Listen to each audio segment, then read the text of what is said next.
number 5, data handling. In this video, we are going to get the introduction of the chapter number 5, data handling. So start with the first one. First, we are going to learn the term data. What is the data? Now, data is the information which we have collected for some case. So I'm going to write here the information collected for some purpose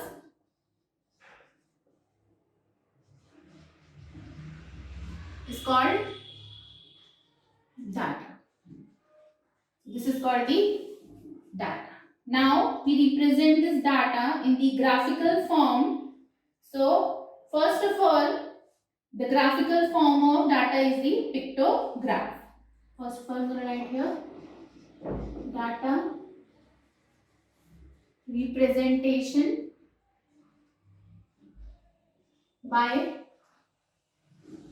graphical. So the first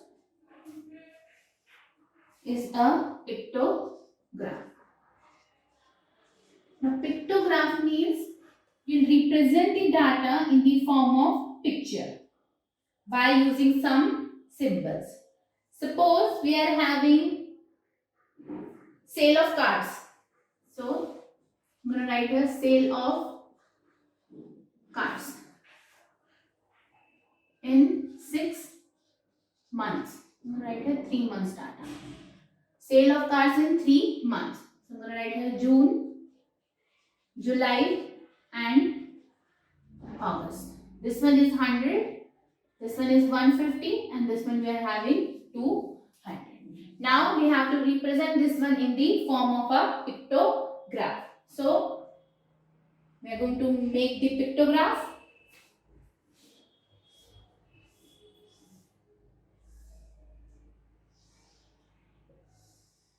We are going to represent the data in the form of table. First of all, for the pictograph, we are going to take some symbol and we are going to suppose the term or the symbol with some of the data. Now we are going to take some symbol for showing the numbers. Suppose the June sales is 100 cars. So I am taking this star as 50. Now 1 star is equal to the 50 cars. So for the June, we are going to write here first of all June. Then we are going to draw 2 stars. This is showing the sale of 100 cars. Now comes to the July. In the July, we are having 150 cars sold. So we are going to draw 3 stars. 50, 100 and 150. This one. Now comes to the August. August, we are having 200. That means we are going to draw 4 stars. So I am going to write here August 1, 2, 3 and 4. This is showing the number of 200 cars sold. So this is the representation of data. Is called pictograph. Now comes to the next one. So the next one we'll have the bar graph. So in the bar graph, we represent the data by using the bars. Suppose we are having the data of an academic year. So first of all, this will be the bar graph we'll have.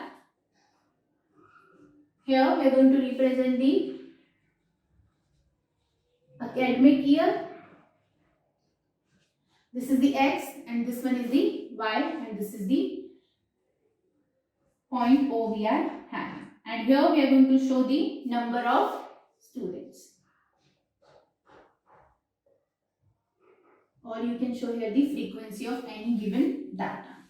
Now start with the first one. We are going to start that we are having the 2003 and 4. The academic year 3 and 4 we are having 100 childs. So first of all I am going to draw here the scale. So this will be the 50, 100. I am having the scale of 50. So this is 50, 100, 150, 200, 250, 300, 350, 400. So first of all we are having the data of academic year 3 and 4. So I'm going to write here 2003 and 4.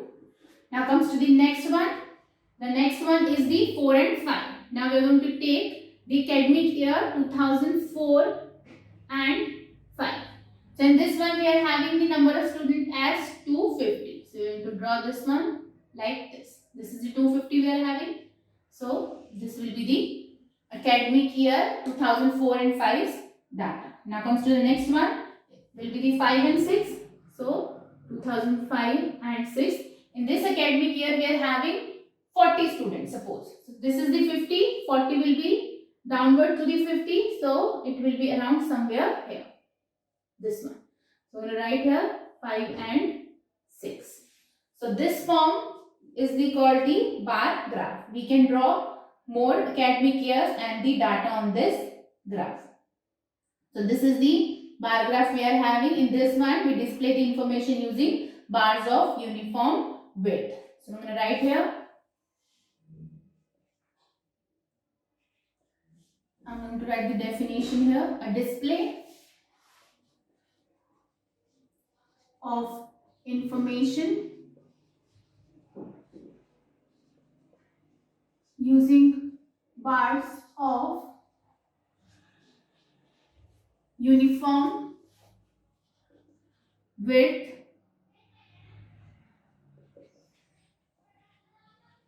their heights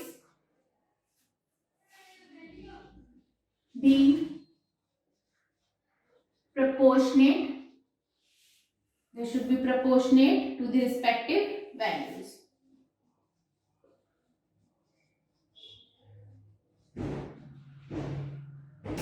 When we are choosing the scale, we have to take the equal scale. Like I am having 50, 50, 50, 50, 50. We cannot take them 10, 20, 30, 40, 50. We have to take the uniform values.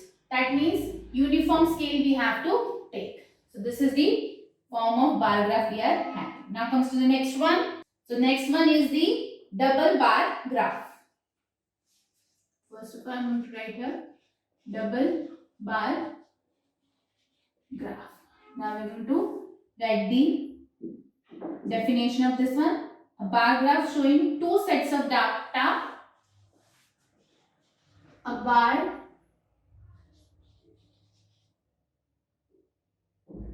graph showing two sets of data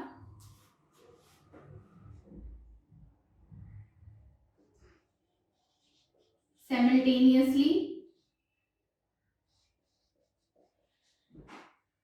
It is useful for the comparison of data.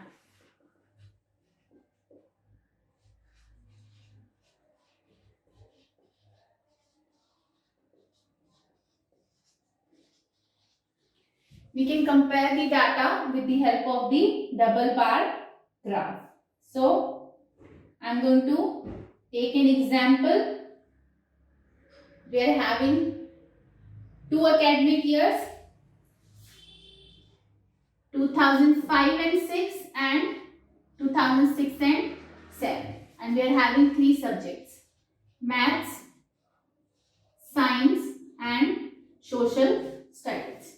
Now we are going to write the marks obtained by the student. So in this one, suppose I am taking 100 out of 50 and 60. This one is 80 and 90, and this one is the 70 and this is the 90 and 70. Now we are going to draw the double bar graph. So this is the subjects we are having. First of all, I am going to write here subject, and here we are going to take the number of marks and the scale. So number of marks. Now this one I am going to take as the 10, 20, 30, 40, 50, 60, 70, 80, 90 and this is 100. 10, 20, 30, 40, 50, 60, 70, 80, 90 and this one as the 100.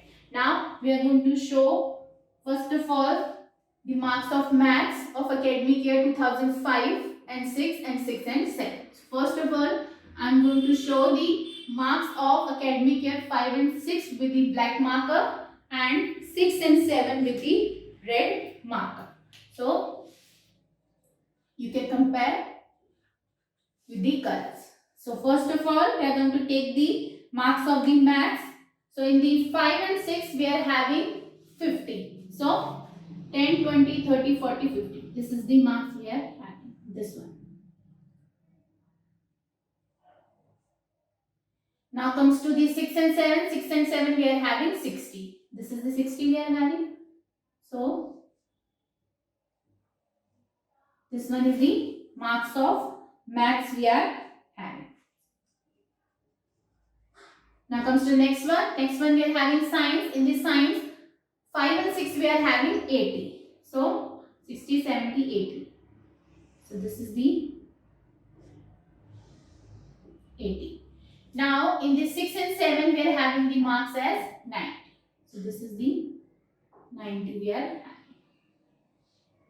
So we can compare easily here. Now this is the maths and this one is the science we are having. Now comes to the social studies. In 5 and 6 we are having 90 marks.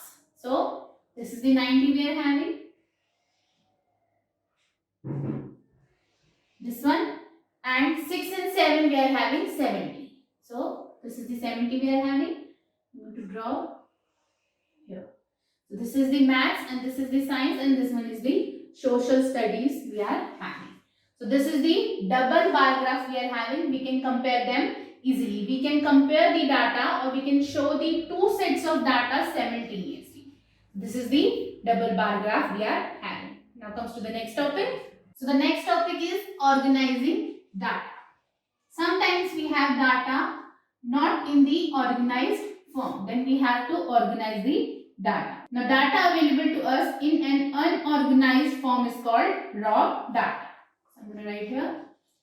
Data available to us in unorganized form is called raw data. Now we have to organize this raw data into the organized form.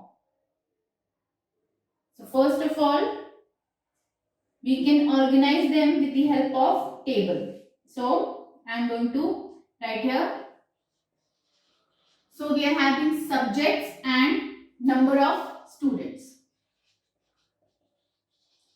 We are having the data in the unorganized form. So first of all, we are having the subject art, then we are having maths, science and English. So we have the number of students as 5, 7 and 5, then 6 and 4. This one. The data we are having in the unorganized form. So we have to organize them. First of all, for this one we have to make a tally mark. So I'm going to teach you how to make the tally mark. Now in the arts we are having 7 students. So we are going to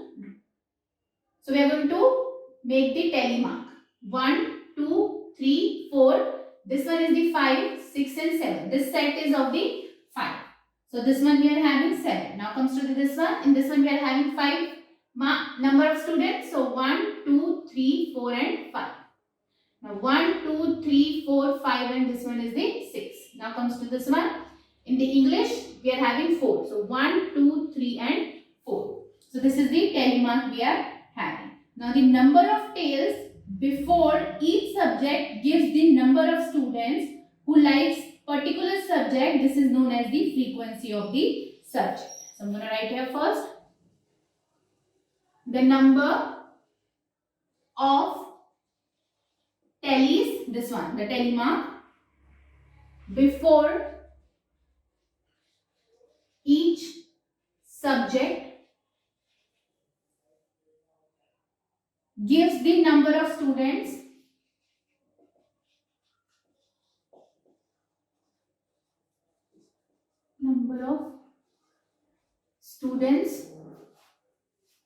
who like that particular subject. Who like that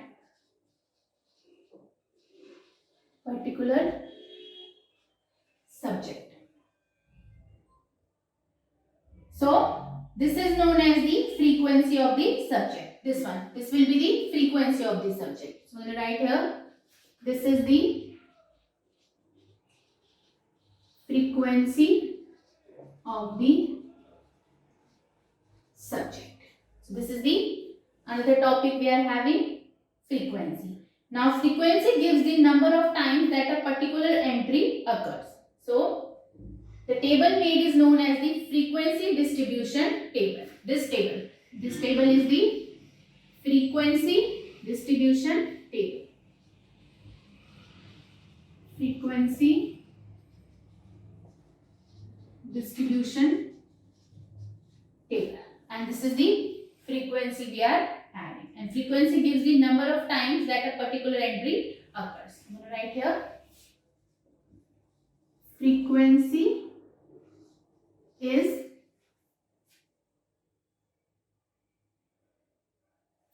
gives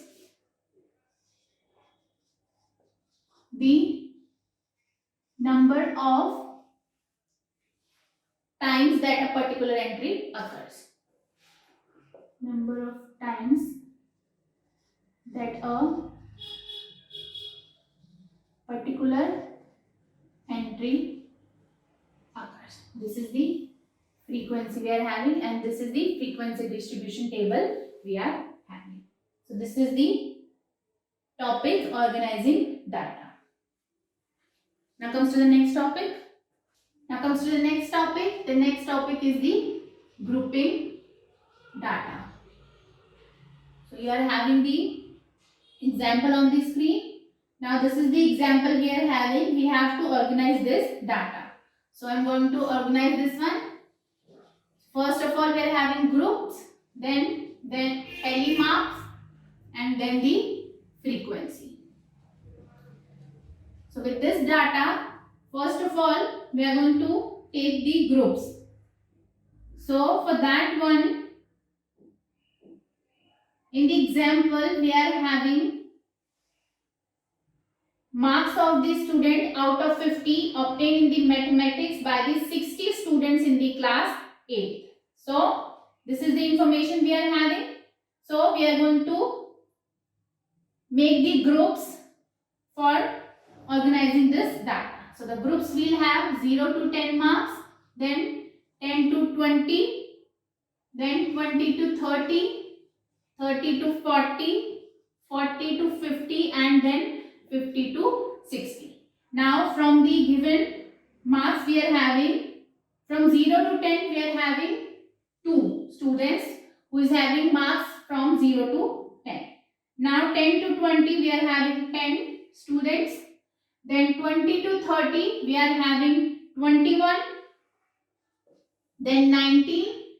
Now 40 to 50 we are having 7, and 50 to 60 we are having 1 student. Total, this is the total 60 students we are having who obtain the marks out of 50.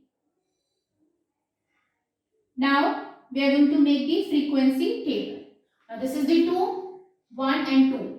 This is the telemark we are making. Now 1 and 2. Now comes to the next one, 10 to 20 we are having 10. 1, 2, 3, 4, 5. 1, 2, 3, 4, 5. 5 or 5, 10. 1, 2, 3, 4, 5, 6, 7, 8, 9, 10, 11, 12, 13, 14, 15, 16, 17, 18, 19, 20 and 21.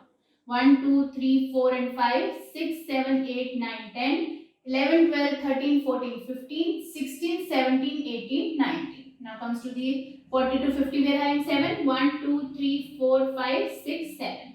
Now 50 to 60 we are having 1.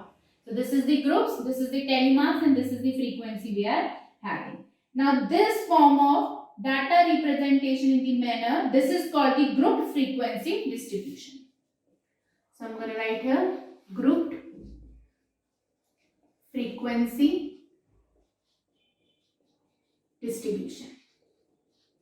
So in this one, we represent the data in the grouped frequency distribution. Now this one 0 to 10, 10 to 20, this one we are having is the class interval. This is the class interval we are having. In this one we have lower class limit and the upper class limit. Now 0 to 10 we are having. This is the lower class limit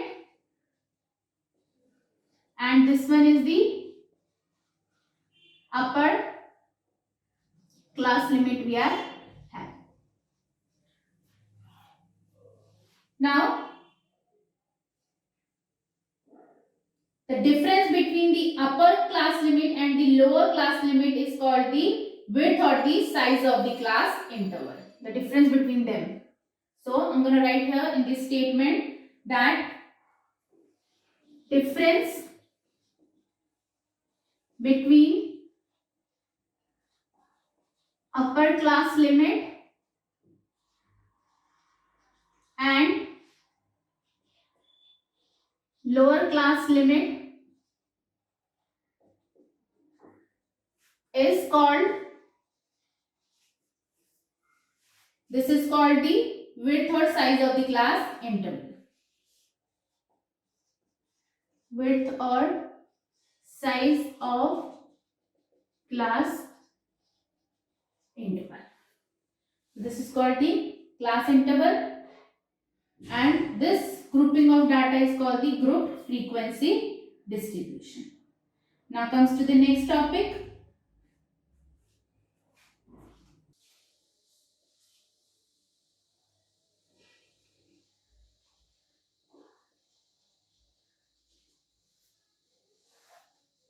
Now comes to the next topic. In this one we are going to represent the data of the grouped data in graphical form. So this one we can represent with the help of the histogram.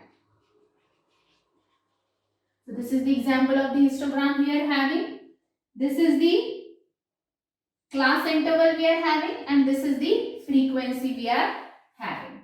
Now the bars, these bars, these are the frequency of the given histogram we are having and height of the bar gives the number of data items in a particular group and is the frequency. That means this one. These are showing the frequency of the given data. Now comes to this one. This is the x-axis and this one is the y-axis. Now the x-axis we are having the class intervals. This one is showing the class interval and this one is showing the frequency. So I'm going to write here the height of the bars show the frequency and this one is showing the class interval. So the graphical representation of data in this manner is called a histogram. This is the histogram we are having. Now this jagged line, this one is showing the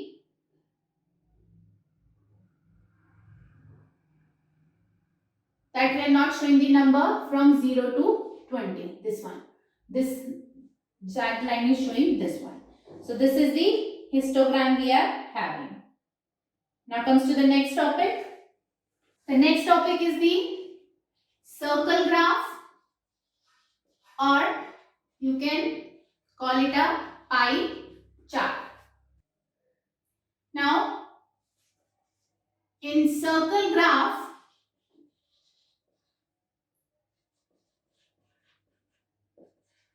shows the relationship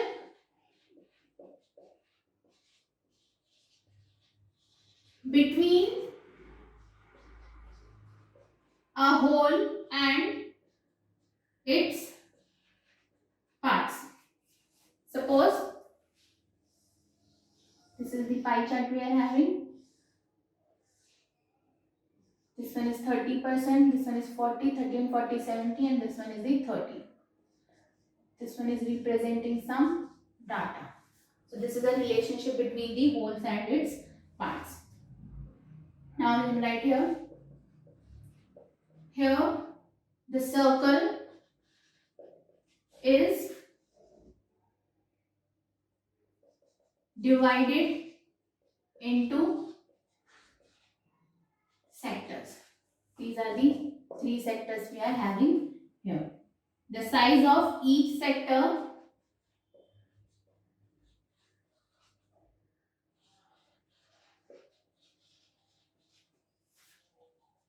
is proportional to the information given. So this is the circle graph we are having. You can call it the pie chart also. Now, how can we draw the pie chart? So first of all, we are having the data. Suppose we are having the data, flavors we are having chocolate, vanilla and other flavor. Suppose this is the ice cream flavor we are having. Now, the student who liked them, chocolate is liked by 50%, vanilla is liked by 25% and others is also liked by the 25% of the student. Now we are going to find the fraction first. So this one is the 50 divided by 100 because this one is the 50%. So zeros cancel from 0. Now 5 ones are 5 and 5 twos are 10. Then we are having 25 by 100. 25 ones are 25. 25 fours are 100. So this is the fraction we are having 1 by 4. Now we are going to convert this fraction into degree. So for that one we are going to multiply the fraction with the 360 degree. So I'm going to write here. So 1 by 2 multiply by 360. 1 by 4 multiply by 360 and then again 1 by 4 is multiplied by 360. Why we are multiplying this one with the 360? Because the angle of the circle will have as the 360. So we are going to multiply the fraction with the 360. So this one we are having as the 180, this one as the 90 and this one is also as the 90. Now we are going to draw the figure. For that one, first of all we are going to take the radius. So for that, first of all we are going to make a circle. So this is the circle we are having and this is the center we are having. I am going to draw any radius. So this is the radius we are having. Now first of all we are having 180 degree. So from this point, this is not the straight. First of all we are going to draw the straight line. Now from this point we are going to draw the angle of 180 degree. Now 180 degree is the straight line. So we are going to draw the straight line 180 degree. We are going to draw this one with the help of D. So this is 180 degree we are having. This is the chocolate flavor. So I'm going to write here chocolate. Now we are having 90 degree. Now this as the center we are going to we are going to draw the angle of 90 degree. So this one will be the 90 degree. So this one is the flavor we are having vanilla. Now comes to the next one. Next one is the 90. This one is the other flavor we are having. So this is the representation of the example we are having with the help of the pie chart we are having. So we are going to draw the angles in the clockwise manner. So this is the construction or drawing of the pie chart we are having. Now comes to the next topic. So the next topic is chance and probability. So we know that what is the probability. Now we are going to write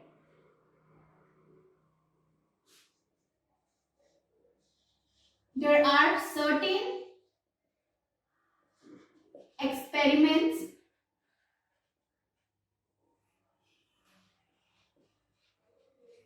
whose outcomes have an equal chance of occurring. Suppose we are having a coin, we can toss it. The one side we are having head and the another side we are having tail. So there are equal chance that head comes and the tail comes. Now the next one is a random experiment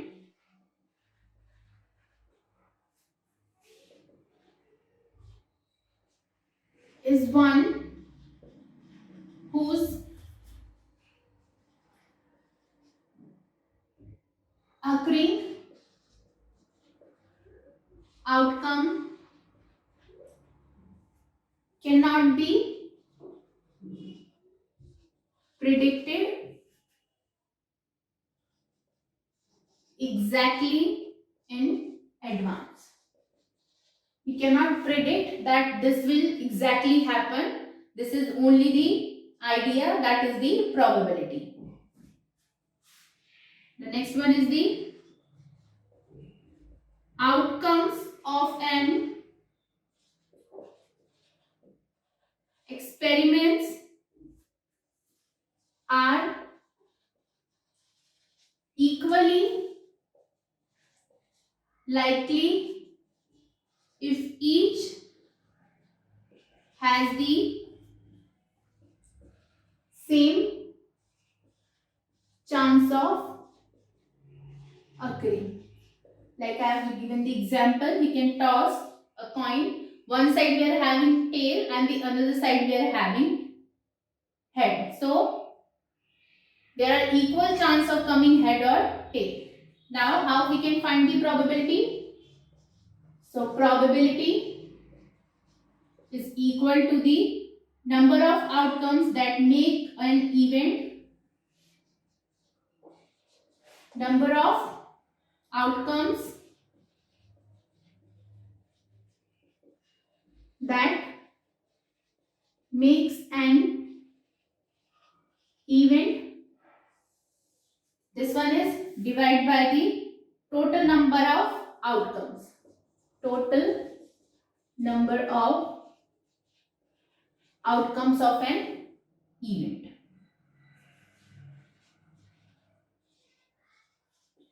Suppose we are having a coin, one side we are having head and the another side we are having tail. Now the total number of outcomes we are having 1 and this one is the 2. Now the probability of coming head. So I'm going to write here probability. Now head we are having only one time. So head, that is 1 upon the total outcomes we have 2. So the probability of coming head is 1 by 2 we are having. Now comes to the next one. One or more outcomes of an experiment